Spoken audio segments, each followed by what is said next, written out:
Salamlar gənclər, bu günləri sizinlə artıq kompüterlərin proqram təminatından olan qəbula düşmüş sualların izahına baxmış olacağıq. Ümumiyyətlə, əvvəlki videoda proqram təminatının haqqında məlumat vermişdik. İndi isə baxaq ki, proqram təminatından qəbula indiyənə kimi hansı tip suallar düşüb. Deməli, başlayaq elə birinci sualdan.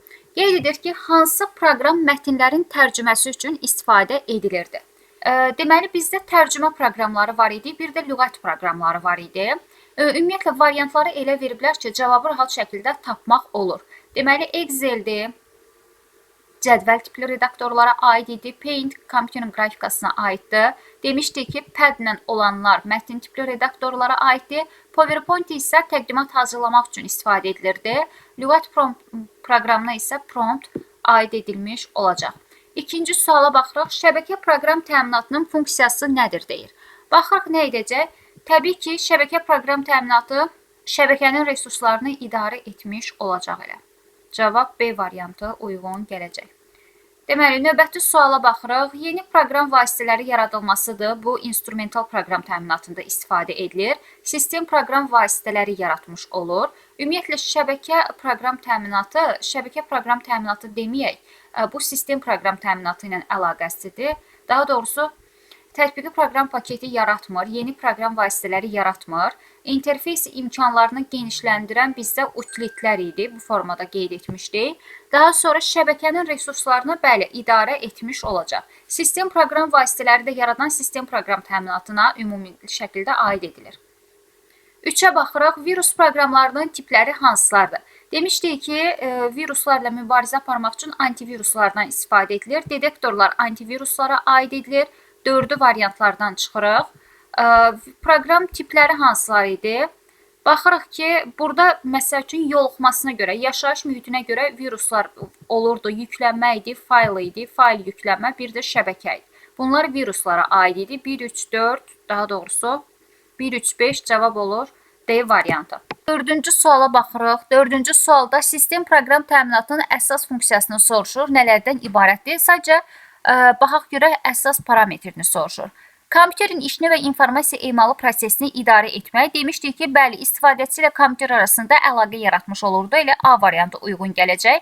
Kompüter ilə istifadəçi arasında dialoq yaratmaq.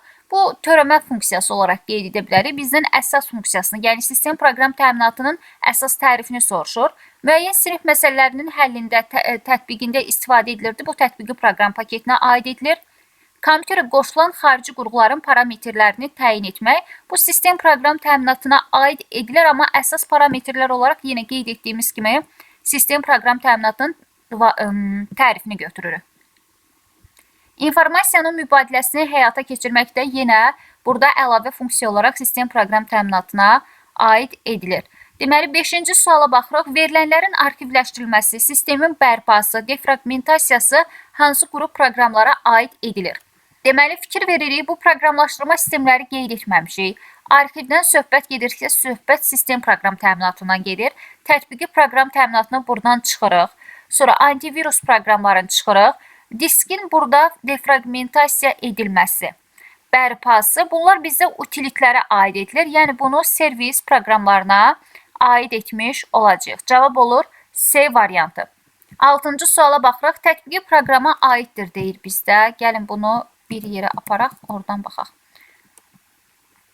Tətbiq proqram təminatına aid olan variantları seçirik. Burada məsəl üçün avtomatlaşdırılmış, daha doğrusu sistemin bərpası, recover, bu sistem proqram təminatına aid edilir. 4 variantlardan çıxırıq. Xidməti proqramlar sistem proqram təminatına aiddir. 3-ü də variantlardan çıxacam. Deməli, qalacaq nə? 1, 2, B variantı. Həqiqətən də avtomatlaşdırılmış layihələndirmə sistemləri nə idi bizdə? CAD idi. Bir də ekspert sistemlərdir ki, bura aid edilmiş olacaq. Cavab olur B variantı. Deməli, qeyd edir ki, sistem proqram təminatının əsas hissəsi bizdə nə adlanmış olacaq? Ümumiyyətlə, bilirik ki, sistem proqram təminatına indi hansı variantlar aid ediləcək? Baxıram, birinci gəlir tətbiqi proqramlar. Tətbiqi proqramlar bizə elə tətbiqi proqram paketinə aid edilir. Bunu variantlardan çıxıram. Sonra proqramlaşdırma sistemləri, proqramlaşdırmanın inteqrallaşmış mühiti bizdə deməli instrumental proqram təminatına aid edilir. Daha sonra əməliyyat sistemləri, bəli, elə sistem proqram təminatının əsasına əməliyyat sistemləri təşkil etmiş olacaqdır. Sonra inteqrasiya edilmiş sistemlər əslində integral edilmiş sxemlər olmalıdır. Bu biraz yanlış anlayışdır. BIOS isə demək olar ki, əsas hissəsi deməyək, ümumiyyətlə əməliyyat sistemidir ki, sistem proqram təminatının əsas hissəsi hesab edilmiş olacaq. 8-ci suala baxırıq. Kompüterlərə quraşdırılmış, instalyasiya olunmuş bütün proqramlar toplusu elə kompüterlərin proqram təminatı adlanmış olacaq. 9-cu suala baxırıq. Sərt diskin işini optimallaşdırmaq, defragmentasiya etmək. Elə optimallaşdırmaq gördümsə, defragmentasiyanı götürürük. Cavab olur D variantı. Deməli, lazımsız faylların silinməsi disk cleanup idi. Sonra diskin və disketlərin, disk və disketlərin yoxlanılması nə idi? Scan diski idi. Faylların ehtiyatı götürülməsi, bərpa edilməsi recovery idi. Bunları çıxdıqca elə doğru variant qalmış olur. Xidməti servis proqramlarının funksiyalarına deyir, aiddir. Yeni proqram vasitələri yaratmaq, bu instrumental proqram təminatına aid idi. Kompüterin işini idarə etmək, istifadəçi ilə kompüter arasında deməli dialoq yaratmaq. Əslində sistem proqram servislər nə edirdi? Proqram mətnlərini maşın koduna, deməli insan dilində yazılmış proqramı maşın dilinə çevirən bizdə instrumental proqram təminatındaydı. Proqram yaradırdıq. Dedik ki, A variantı proqram mətnlərini maşın koduna çevirmək. Bu bizdə deməli proqramlaşdırma sistemlərində idi ki, demişdik ki, translatordan istifadə edilirdi. Əməliyyat sistemlərinin imkanlarını genişləndirmək elə xidməti proqramlara aid idi. Assosiasiyanı verirdi bizə. B variantı uyğun gələcək. Yəni, əməliyyat sistemlərinin funksiyalarını genişləndirirdi, dəstəkləyirdi. Kompüterin işlərini idarə etmək, istifadəçi ilə kompüterlər arasında əlaqə yaratmaq bu əməliyyat sisteminə aid idi. Kompüterin periferiya qurğuları ilə əməliyyat sistemini əlaqələndirmək, bu da driver proqramı soruşsaydı, driverə aid edilmiş olacaqdı. 11-ci suala baxırıq. Keçək növbəti səhifəyə. Deməli, 11-ci sualda görək bizdən nəyi soruşur? Tətbiqi proqramları seçin deyir. Bayaqdan sistemə aid olanları sayırdıq. Gəldi, indi çıxdıq tətbiqi proqram paketinə aid olanları soruşur. Bəli, mətn redaktorlardır. Konkret istifadəsinin işini asanlaşdırmaq üçün istifadə edilən proqramlar idi. Antiviruslar sistem proqram təminatıdır. Arxivatorlar sistemə aid idi. Qrafiki redaktorlar tətbiqi proqram paketidir. Cədvəllər tətbiqidir. Əməliyyat sistemləri sistemə aiddir. Translatorlar demişdik ki, tərcümə proqramları da tətbiqi proqram paketinə aiddir. Translatorlar, belə deyim, tətbiqi proqramlar seçin deyir. Translator proqram deyil, amma instrumental proqram təminatında istifadə edilirdi ki, insan dilində yazılmış proqramı maşın dilinə çevirirdi. 1, 3, 5, 8, daha doğrusu 1, 4, 5, 8 doğru variant olacaq. 12-ci sual deyir ki, Word 2019 hansı proqramlara aiddir? Tətbiqi proqram paketinə aid edilmiş olacaq. 13-cü suala baxırıq. Hansıları sistem proqram təminatına aid deyil deyir. Deməli, 1 aid deyil, tətbiqi proqram paketinə aiddir. 2 aiddir, bizdən aid deyili soruşur. Core Express nəyə aiddir? Tətbiqi proqram paketinə aiddir, bunu götürürəm. Cədvəl tipli verilənlər idi. Lotus 1, 2, 3 cədvəl tipli verilənlər idi, tətbiqi proqram paketinə aiddir. MacOS əməliyyat sistemidir, bu aiddir. Linux əməliyyat sistemidir, aiddir. Driverlər proqramları idi, driverlər proqramlar idi. Amma belə deyim, bu da aid deyil. Çünki demişdik ki, daha doğrusu driverlər aiddir, aid deyili soruşur bizdən. Adobe Reader isə mətn tipli redaktorlara aid idi, bunu da götürür, çünki aid olmayanı soruşur. Aid olmayanlar 1, 3, 4, 8 olacaq. 14-cü suala baxırıq. Aşağıdakı proqramlardan hansı fayl və qovluqların disklərdə saxlanma strukturu üzrə funksiyaları həyata keçirmiş olur? Deməli, fayl və qovluqların diskdə saxlanılması. Access-i çıxırıq, bura aid deyil. Outlook e-mail proqramı idi, verilənlərin access idi. Excel cədvəllər idi. WinRAR arxivləşdirmə proqramı idi. Bəli, File Explorer olacaq. Faylları və qovluqları saxlamaq üçün həmin bu proqramdan istifadə etmiş olurduq. 15-ci sual soruşur ki, sistem proqram təminatına daxildir deyir. Verilənlər bazası dedik ki, nəyə aid idi? Tətbiqi proqram paketinə. Əməliyyat sistemləri, utilitlər sistem proqram təminatına aid edilmiş olacaq. Redaktorlar deyə də bir şey qeyd etməmişdik. 1-2 doğru variant olur. 16-cı sual. Pascal hansı qrup proqram təminatına aid idi? Pascal proqramlaşdırma dilidir. Ona görə də instrumental proqram təminatına aid edilər. Cavab olur B variantı. Aid edilmiş olacaq. 17-ci sualda soruşur ki, virus proqramlarının tipləri hansılardır? Hansı virus proqramları var? Deməli, baxıram, detektorlar bizdə antivirus proqramları idi. Həkim faqlar antivirus proqramları idi. Deməli, virusların hansı tipləri olacaq? Fayl, yüklənmə, şəbəkə. Əslində, virus proqramlarının tipləri olaraq fayl, yüklənmə və şəbəkə 3, 5, 6. 18-ci suala baxırıq. Tətbiqi proqram təminatına, proqram paketinə aiddir deyir. Əməliyyat örtükləri sistemlərə aiddir. Diskin optimallaşdırılması proqramları, optimallaşdırma, defragmentasiya edilməsi sistem proqram təminatına aid idi. 3-4 doğru variant olacaq. Web brauzerlər və inteqrallaşmış paketlər tətbiqi proqram paketinə aid edilir. 19-cu sual yenə soruşur. Sistem proqram təminatına aid olanları seçin deyir. Deməli, əməliyyat örtükləri elə sistem proqram təminatına aid ediləcək. Burada tətbiqi proqram paketi özü elə burada verib. Ekspert sistemlər tətbiqiyə aid idi. Proqramlaşdırma dilləri, proqramlaşdırma sistemləri tətbiqidir. Cədvəl də tətbiqiyə aid ediləcək. Əməliyyat sistemləri doğru variant olacaq. 20-ci sualda soruşur. Tətbiqi proqram paketi dedikdə nə başa düşülür? Tətbiqi proqram paketi nə idi? İnterfeys imkanlarını genişləndirən, xeyr, bu deyil. Kompüterə əlavə xidmətlərin göstərməsi xidmətli servislər idi. Servis proqramlarına aid edilirdi.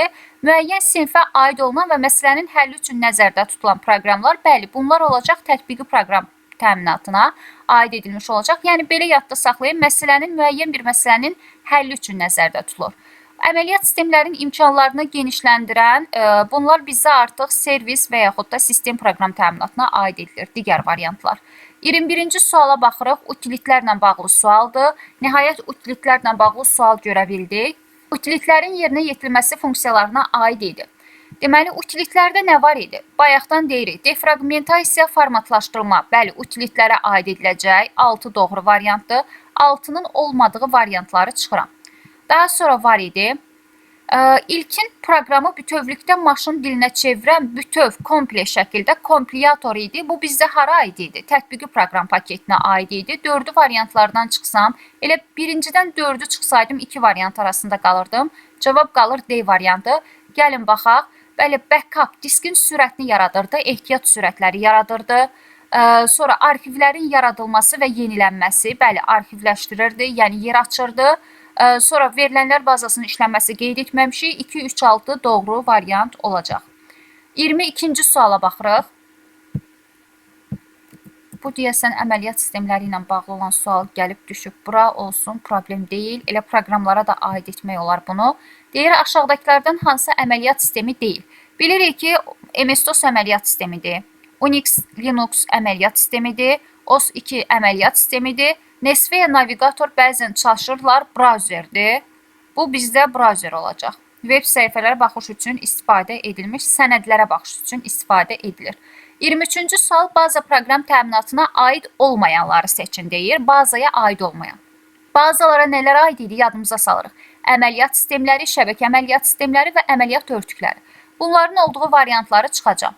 Əməliyyat sistemləri, şəbəkə əməliyyat sistemləri və əməliyyat örtükləri. Deməli, hansılar aiddir? Proqramlaşdırma vasitələri aid deyil, proqramlaşdırma dilləri aid deyil. Antiviruslar bizdə servisə aiddir. Bunu da çıxırıq. Sistem proqram təminatı demişdik ki, 2 yerə bölünür də, baza və servis. Bazaya aid olmayan 2, 3, 6 doğru variant uyğun gələcək. Deməli, 24-cü sualda arxivləmə proqramlarına aid yenə olmayanları sualı doğru şəkildə oxuyuruq. Arxiv deyəndə nə demişdik? WinZip, arşiv sözləri var idi. Deməli, zipdir, aiddir, aid olmayanı soruşur. Deməli, 1-i, 7-ni, bir də arşiv sözü demişdim ki, arxiv proqramına aid idi. 1, 3, 6-nı variantlardan çıxıram. 1, 3, 6-nı çıxıram. Hələ ki cavabımız görürəm ki, hələ ki çıxmır. Amma görürəm ki, 2, 4, artıq 4, 7-ni görürəm ki, variantlardan. İndi baxıram, burada nə var? Maple-ı bilirik. Maple tətbiqi proqram paketinə aid idi. Müəyyən bir sahədə, riyazi bir sahədə istifadə edilir. Elə arxivə aid olmayan elə Maple-ı götürəcəm. Götürsəm elə cavab qalır B variantı. Burada da 3'ü çıxmışdıq axı. 3'ü də çıxdığımıza görə avtomatik olaraq cavab qalır B variantı. 25-ci sual nəyi soruşur bizdə? Baza proqram təminatına artıq aid olanları soruşur. Bazaya dediyi nə idi? Əməliyyat sistemləri, şəbəkə əməliyyat sistemləri və əməliyyat örtükləri. Fikir veririk, əməliyyat sistemləri, şəbəkə əməliyyat sistemləri gördük. Örtük proqramları da bura aid ediləcək. Yəni 1, 2, 6 cavab olur B variantı. Deməli, burada məsəl üçün bazaya aid deyil driverlər. Çünki bunlar nəyə aiddir? Servisə. Arxiv proqramları servisə aiddir. 5 ilə 7-ni variantlardan elə çıxsaq, fikir veririk. 5 və 7-ni çıxdım. 1, 3, 6, 1, 2, 6-nın arasında qalıram. Ekspert sistemlərdə tətbiqiyə aiddir. Ona görə cavab olur B variantı. 26-cı sualda soruşur ki, Microsoft Excel 2019 proqramı hansı proqramlar qrupuna aid idi? Demişdik ki, məsəl üçün cədvəl üstündə işləyirəm, konkret bir məsələyə yönəlibsə, bu tətbiqi proqram paketinə aid ediləcək. Yəni, belə deyim, yüklədiyimiz proqramlar var. Bu, kompüterədir, telefona yüklədiyimiz proqramlar tətbiqi proqram təminatına aid edilir. Qısası belə yadda saxlayırıq. 27-ci və sonuncu sualdır. Qəbula düşmüş suallara baxanda demək olar ki, qəbula əməliyyat sistemlərindən, daha doğrusu proqram təminatından əməliyyat sistemi ilə bir götürsək, hərəsindən bir sual düşür. Biz çətin də düşmür. Arxiv fayllarının ad genişlənməsini soruşur bizdən. Arxiv fayllarının hansı ad genişlənmələri olacaq? Arxivlər dedik, zipdir, windir, rardır. Burada fikir veririk, görmürük. Zip, win, art, tab, job, arch bu formada yadda saxlayırıq. Arxivdir. Deməli, genişlənməsinə malik olacaq. Burada artıq icra olunan faylların genişlənməsidir, səs fayllarının genişlənməsidir. Düzdür, bunu əməliyyat sistemləri dərsində qeyd edəcəm. Sadəcə arxiv fayllarını gördük deyə genişlənməni də bura aid etmişdim. Bəli, arxiv fayllarının genişlənməsini arj olaraq D variantı uyğun gəlmiş olacaq. Deməli, bununla da biz proqram təminatından indiyənə kimi qəbula düşmüş sualların izahına baxmış olduq. Belə baxanda çətin düşmür. Gedişatı tutanda demək olar ki, doğru variantlar çıxır. Və yaxud da belə deyim, məsəl üçün tətbiqləri bilirəm, ona görə sistemi soruşursa tətbiqləri çıxıram, sistemin cavabları qalacaq variantda. İnstrumentalı bilirəmsə, instrumental tək-tüklü çox da fikir verirsinizsə, ya baza ya da servis və yaxud da tətbiqi proqram paketi ilə suallar daha çoxdur. Ona görə də məsəl üçün instrumentalı daha yaxşı yadda saxlamaq olar. Digərlərini də yadda saxlayıb ümumi gedişatı tutmaq olar. Deməli belə, indiyənə kimi qəbula düşmüş sualların izahına baxmış olduq. Ümid edirəm ki, video izahı faydalı olmuşdu. İnşallah gələn izahlarda görüşənədək hər birinizə uğurlar, əziz tələbələr.